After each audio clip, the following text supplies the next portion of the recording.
Now, the latest from ITV News Meridian with Fred Dinage and Sangeeta Barbara.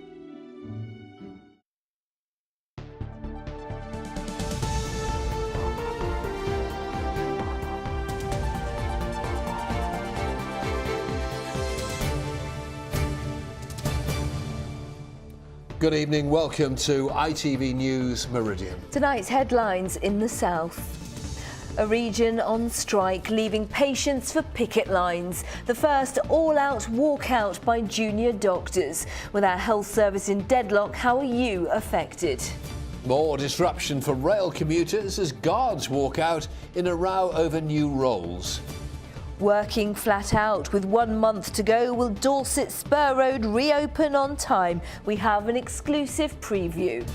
And the Regal runabout with a royal price tag. So, how much did Prince Philip's old Aston Martin sell for at auction?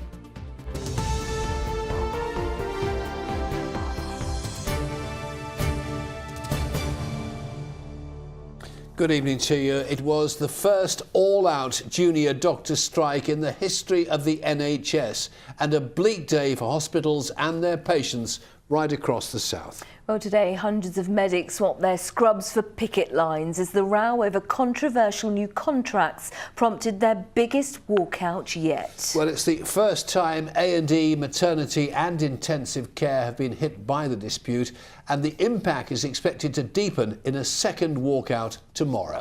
Well, today operations were cancelled throughout the region, including 377 at Southampton General Hospital. Brighton Hospitals postponed 174 operations and 913 outpatient appointments. Richard Slee has the latest. We won't let our service die. There was a jolly mood on the picket line in Southampton, but for junior doctors, the issue of new contracts being imposed on them from August is deadly serious, with the decision this time to withdraw all medical care not taken lightly. The fact that quite serious things are on the table, things like indefinite walkout, mass resignation, just shows the strength of feeling about this contract, how worried we are that it's unsafe to patients. You can't have tired doctors doing the job that we do. We are human at the end of the day and we will make mistakes. Today's 9-hour strike is affecting all NHS hospitals. Up till 5 o'clock this afternoon, junior doctors refuse to work in what are called life or death areas of care, such as accident and emergency and intensive care. In Brighton, there was a large rally and support from some patients. I think they're doing the right thing. It's not a selfish thing, it's about them looking after the patients for the future. If they need to go on strike and that's the only way people will pay attention to them, well, that's life, isn't it? I'm up for the boys and the girls. It was hoped that this 2-day strike would be avoided, but a proposed last-minute compromise failed and the two sides remain in deadlock. An olive branch has been given to the government to actually trial their proposals, which we don't believe will work. They're not in the interests of patients. They will mean to more and more people working when tired and working very, very long hours. We've tried every way possible to avoid this action and we've been left with no choice. Jeremy Hunt needs to listen to us and understand our significant concerns about how this contract will stretch doctors beyond breaking point, will push doctors away. We already have a recruitment crisis. There are not enough doctors in this country already. We cannot stretch the service any further. Save our NHS, save our NHS. It's taken many weeks of planning to cover the shifts of junior doctors who are on strike, and they're back on the picket line tomorrow. But organising cover for future strikes may prove increasingly challenging for all hospital managers. Richard Slee, ITV News, Southampton.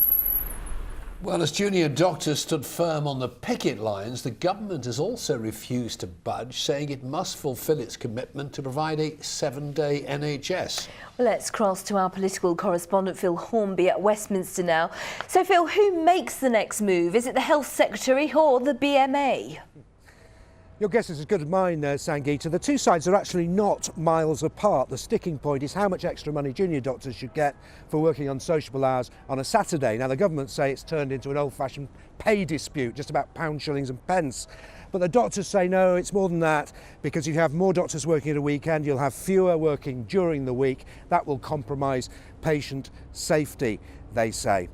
Well, today the government's senior figures have been out and about condemning this strike action. I think it's quite wrong for there to be a withdrawal of emergency care. This has never happened in the history of the NHS. It's the wrong thing to do. There is a good contract on the table with a 13.5% increase in basic pay. It's a very fair deal, and I think many people will say withdrawing emergency care is not proportionate and not appropriate. The question is, what happens next? Well, the Doctors' Union, the BMA, have got no plans at the moment for further strike action, but that doesn't mean to say there won't be more strikes, because, of course, if progress is not made in settling this dispute, you can be pretty sure there will be further strikes. As for Jeremy Hunt, there are voices at Westminster now saying that he's handled this so badly that his days are numbered. We expect a government reshuffle sometime after the EU referendum in the summer, and it's likely Jeremy Hunt will lose his job. Phil, thank you. In the studio with us, junior doctor Sahib Rufai. Thanks for joining us. If you weren't on strike today, what would you be doing? Well, I'm a senior house officer in acute medicine, and in August I start my training as an eye surgeon, so I'm finishing the foundation programme. And you'll be looking essentially after older patients? Right now, most of my patients are elderly, yes. And supportive of you or not? Absolutely, and that's most important to me and my colleagues. My patients are supportive, and as are my senior colleagues and nursing colleagues. Now, the government would say you have been offered a better deal with this contract. What is the sticking point? Why are you on strike again today? First and foremost, for myself and my colleagues, this new contract is still not safe, and that's what frightens me the most. And I'm also worried about continuity of care, as we'll be spread more thinly across the week, meaning that we're working potentially dangerous shift patterns. But in some cases you will be working fewer hours. Well, it's not just about the number of hours, but the shift patterns. So on the new contract, we could potentially do night shifts, long days and twilights, all in the same week. And they even classify a shift that ends at 2 a.m. as not a night shift. So we could get tired from not having enough rest in between our shifts. But you want more staff to be taken on, more doctors, more nurses, but that's not going to happen though, is it? Well, it all depends on what we prioritise as a nation, and unfortunately these talks aren't happening. The government have closed their door to any talks and are imposing this contract, and you need an enthusiastic and an engaged workforce to expand services. So how much longer is this going to go on? That's what everybody wants to know. Well, so do we, and the ball is very much in the government's But they're not playing court. ball. So somebody has to take the first step. So unfortunately, it's not going to be the doctors because we're not happy with this unsafe contract. And if we can get back to negotiations and focus on how we can make a safer contract, that's what we all want. Should doctors go on strike? Well, I think it would be unethical of us to not take action when this contract risks the safety of our patients in the long term. Thank you for joining us. Thank you. Thank you. Well, we've been asking, who do you support? And there's been a mixed reaction on our Facebook page. Helen Limebury says, I am a nurse of 30 years and would never strike. I'm also a patient, and an urgent appointment for a serious matter has been cancelled due to the doctor's strike. But Roger Batterbury from Portsmouth says, I fully support the doctors. They are protecting our NHS from nasty people like Jeremy Hunt, who should negotiate, do a pilot site or resign. Well, Quentin Hurst from Southampton thinks it's purely political. He says, I know they work hard, but they knew the odds when they started in their career path. If you don't like the pay and hours, why continue? Julie Harris in Bournemouth says junior doctors deserve all the support we can give them. Emergency cover is in place. Our government, especially Mr Hunt, needs to learn to compromise and listen. Thank you, as always, for all of your views. Well, industrial action also affected commuters today as hundreds of rail conductors walked out in a row over plans to change the role of the guard. Around 400 RMT members who work for Southern Rail walked out from 11 o'clock this morning in the first of 2 days of action. Hundreds of thousands of commuters have faced disruption, with some lines closed and others badly hit. Our transport correspondent Mike Pearce has more. Deserted stations for many as key commuter routes in Surrey, Sussex and Kent were closed. With a limited service, the Brighton line was busy at times, but during much of the day was quieter than usual. Large numbers of people appear to have taken the day off or drove, with roads like the M23 gridlocked from Crawley to the M25. Well, I've been up on work today from Southampton and plan to go home on the train, but it would appear there's no trains. Yeah, it's a bit annoying because I'm from Belgium, so I don't know. I need to go to Burgess Hill, so hopefully I get my train, so I'll see. The action over 2 days started at 11, with the RMT union reporting solid support. Trains that did run were operated by managers. The row is over changes to guards' duties. In future, the company want drivers to close doors, leaving them more time to spend with passengers. The company is saying this doesn't mean there will be job losses, it doesn't mean pay will be affected. Do you really have a right to strike? Absolutely. They're removing people from trains. They're diminishing the safety value of the role of the guard. They are lessening the safety on the railway, and they're doing it by deceit. We're not intending there to be any compulsory job losses. There will be no pay cuts. This is about improving customer service. But will there still be staff on trains? I think a lot of passengers are saying they're worried they won't be able to buy tickets. There will still be staff on trains, and the idea behind this proposal is actually they will see more visible staff. There'll be more opportunities to buy tickets. Hundreds of thousands of people are suffering today. It's just not acceptable. I agree with you, it's not acceptable, and I'd like to apologise for that. We are trying to talk to the trade unions. We're ready to talk to the RMT. We want the RMT to come back to the table. We are ready to talk. Regular passengers say if the row continues, the government should step in. I think this is a job for the Minister. He should call both sides together and say, look, for the sake of them passengers, you must sort this out. Well, as things stand, there are no new peace talks planned, so the strike continues tomorrow.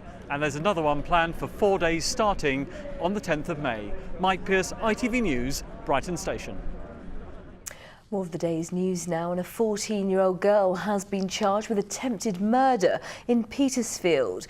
A 15-year-old girl was taken to Queen Alexandra Hospital in Portsmouth with a minor injury and is now recovering at home. The 14-year-old, who can't be named for legal reasons, appeared in court this morning and has been remanded in custody. A body found in Weymouth Harbour is missing Dorchester teenager Louis Harris. Louis's body was discovered in the sea near the ferry terminal on Tuesday the 15th of March. He disappeared during a night out with friends in February. His death is not being treated as suspicious. Lewes Prison has been told it needs to improve safety and reduce violence. The prison's inspectorate found a higher number of assaults at the Sussex jail compared to others, and almost a quarter of prisoners said they felt depressed or suicidal. Lewes has got very high levels of violence. Now that's not good for the staff, it's not good for the inmates, and it's not good for people in the local community when men are released from Lewes. At the moment, prisons are part of the crime problem. They're not a solution to it. Well, you're watching ITV News here in the Meridian region. We're delighted you are. Thank you so much for choosing us.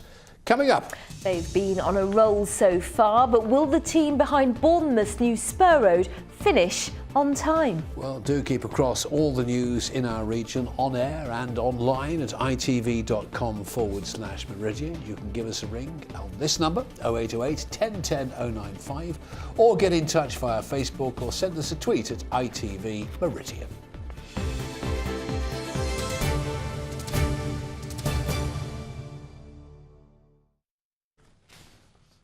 It's 14 minutes past 6. More than 250 people who work near Basingstoke are facing an uncertain future after their firm announced it was relocating to London and Dublin. Pharmaceutical firm Shire, which is based in Chinham, was founded 30 years ago and employs 270 people. The plans would see the office closed at the end of 2017. 11 people have been arrested during a huge anti-drugs operation in Southampton. Hampshire police executed 15 warrants across St Mary's, Millbrook, Thornhill, Northam, West End and Eastleigh. 7 more people were also detained in London and Merseyside as part of a joint crackdown on drugs. 3 barns have been destroyed after a fire broke out at a farm in Dorset. Fire crews were called to Coombe Lane in Sherborne at around 7 o'clock last night. No one was hurt. The blaze was caused by wind carrying sparks from a bonfire. Quick sports headline for you now. It's a fairly crucial match for Portsmouth tonight as they look to secure their place in the playoffs in League 2. 6th place Pompey travel to Wimbledon, who are just a point behind with 3 games left to play this season.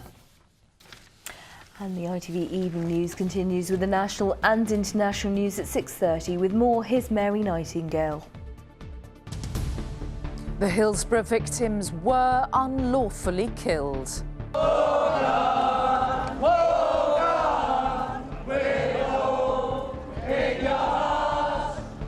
There were extraordinary scenes at the inquest as the jury delivered its findings.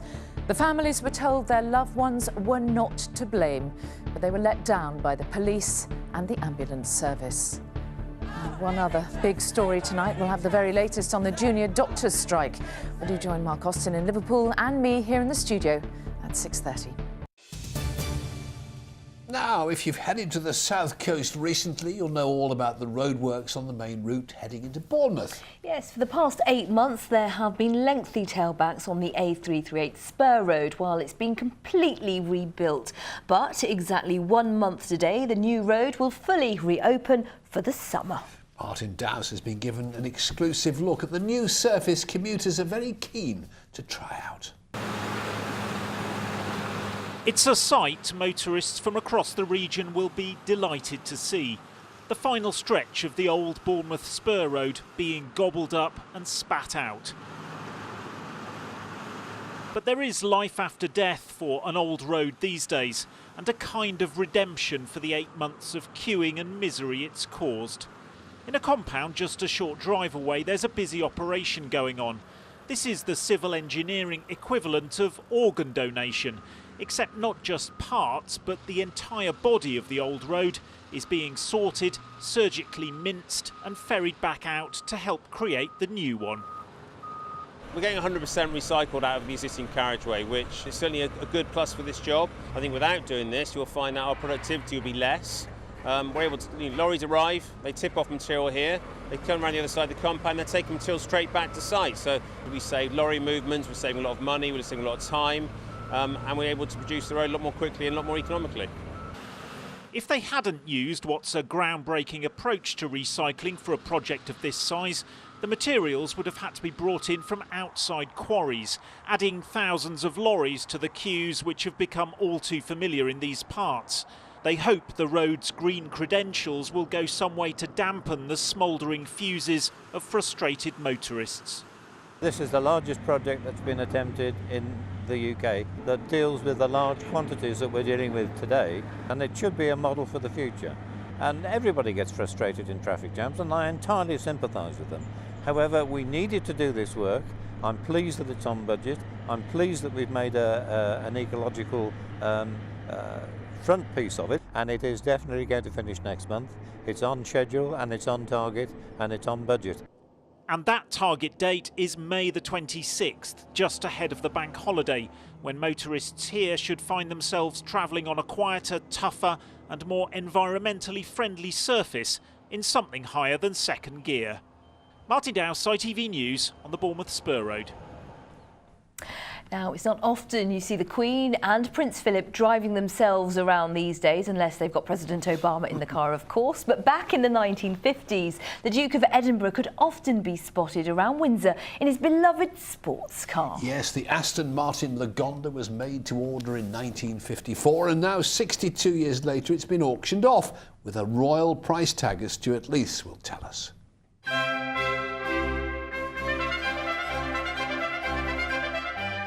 Provenance is everything in the auction world, and lot 31 in this sale had belonged to a royally careful owner.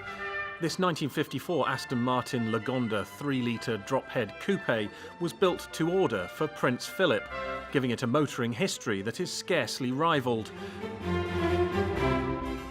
It's a very significant car in terms of the personal use that Prince Philip put it to. So it was a car he used to commute between Windsor Castle and Buckingham Palace in. It's a car that he dropped Prince Charles off at Cheam Prep School with. He used to take the Queen out for jaunts in it. He used to take it to the Thursday Club, his private dining club in London.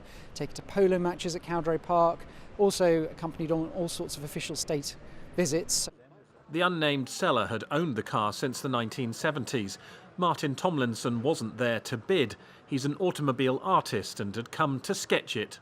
Love cars. I like being around cars. I draw and paint cars. I've done all my life.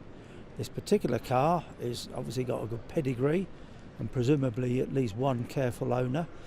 And you know, I just think it's something. You know, lovely looking car. The Lagonda was one of dozens of prestige cars in the sale, including this DeLorean.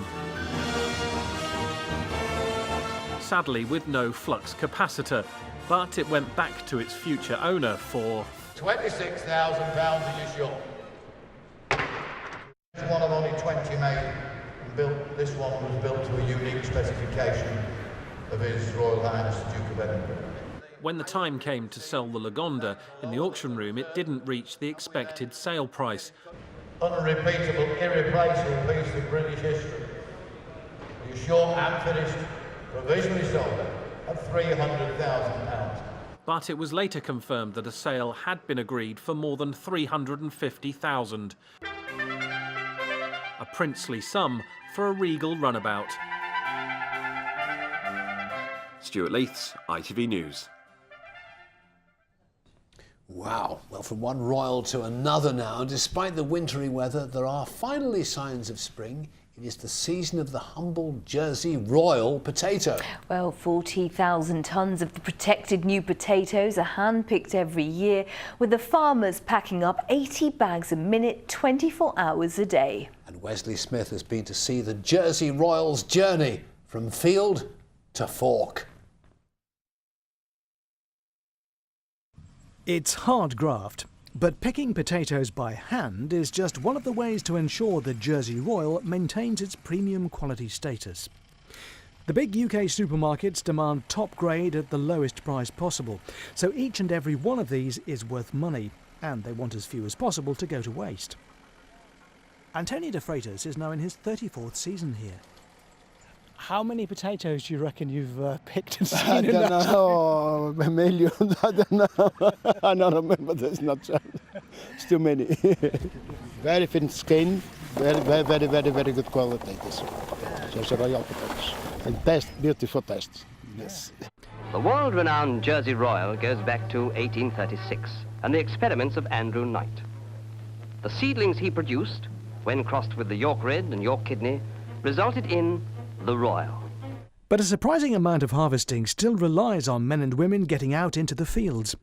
Traditionally, the potatoes have been grown on steep hills known as coatee. The earliest ground that we've got is on those coatees, and that's quite often they're the ones closest to the shoreline, so there's the temperate effect of the sea, and also being on the steep slopes, they drain very well, so they're the first ones planted at the beginning of January, which is of course one of the most challenging times of the year to try and plant and grow anything.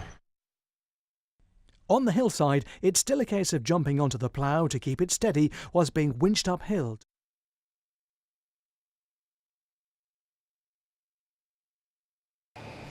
After a wash, the Jersey Royals are graded by size and painstakingly checked before, as if by magic, they're bagged up for shipping to stores across the UK. We're all really proud what we're doing up here. We're all really careful with our products, and we're really exciting every year because we're hitting the shelves first with Jersey Royal products. But the industry can only prosper as long as shoppers continue to buy them. I think they're lovely, I'm going.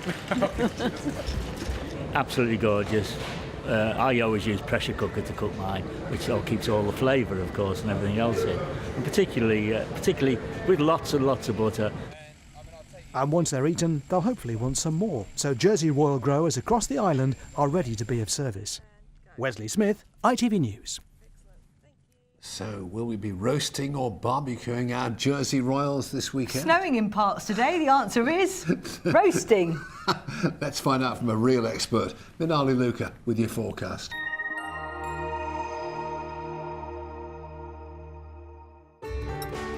From blizzards to pool, driving through Europe. Eurotunnel the Shuttle sponsors ITV Meridian weather. Hello there, good evening to you. It's going to be staying cold over the next couple of days by day and by night. Frost forming overnight. It's going to be staying unsettled too, with the risk of further showers.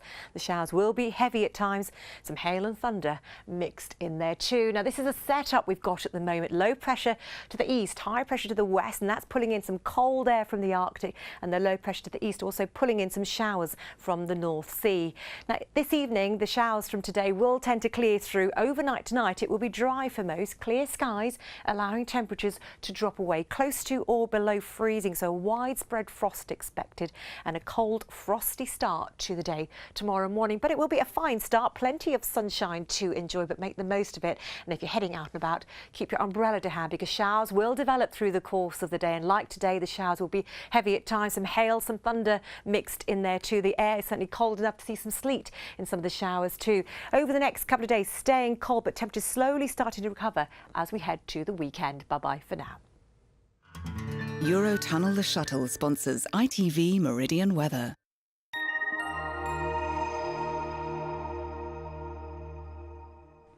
And in just a moment we have the ITV Evening News with Mark Austin, who's in Liverpool tonight, and Mary Nightingale. I shall have our late news, so do join me if you can. But for now, from the team here at ITV Meridian, thank you very much indeed for watching. Take care. Join us soon. See you tomorrow. Bye-bye. Bye.